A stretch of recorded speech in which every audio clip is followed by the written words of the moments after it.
This is the SportsView. I'm DelseyD, of course you know, and we're here with Mr. Glover. Kenyon, that is, Google him. Anyway, we was talking about the difference between PRs and agents, because I think some people feel like, okay, if I have an agent that covers everything, where does the PR come in? Is it one agency? How does that work? Actually, you have to go out and get your own PR.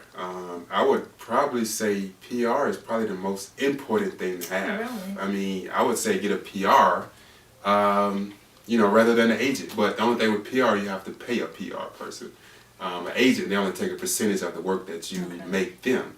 But a PR person, I mean, they can come very expensive. They run anywhere from $500 a month to $15,000 a month. Okay. So you have to pretty much be a working entertainer to be able to even afford PR person. But a PR person is pretty much the person that gets you out there. They make your name. They make and build your name into a household name that people know who you are.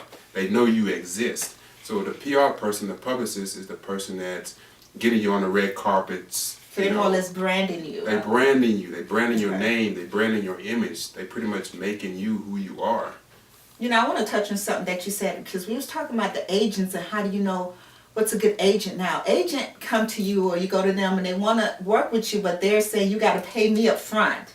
There's something wrong with that, because you just say, most of the time they take a percentage. Right. Or all the time, is that how it should be? They always take a percentage. Okay. If any agent says you have to pay them up front anything, turn the other way. They're not real. They're trying to scam you for money. Okay. Agents only take a percentage. It's only 15% of your earnings. Like if you get a job that's paying you $500 and you only pay the agent, no, they take the money out of that $500 that you get back. Right. That's the only time the agent gets paid. So that, listen to that, agents come up front, I want to work with you, you got to pay me $500 a month.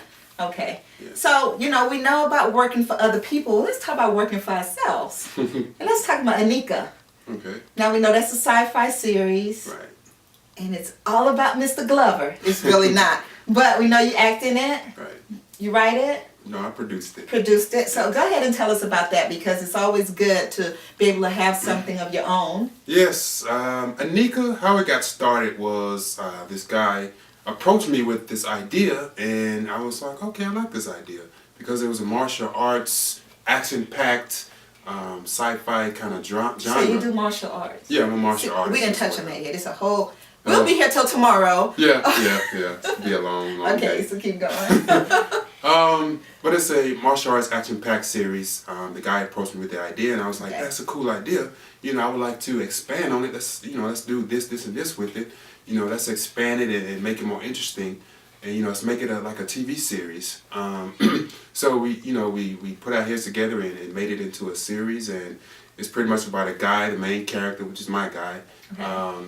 He pretty much was imprisoned falsely for, he punched his ranking officer, and you can't do that in the military. They pretty much throw you in prison. So we say sci-fi. I'm going to let you elaborate on that when we come back, because are we talking about future? We're talking about in space? We'll be right back with that answer.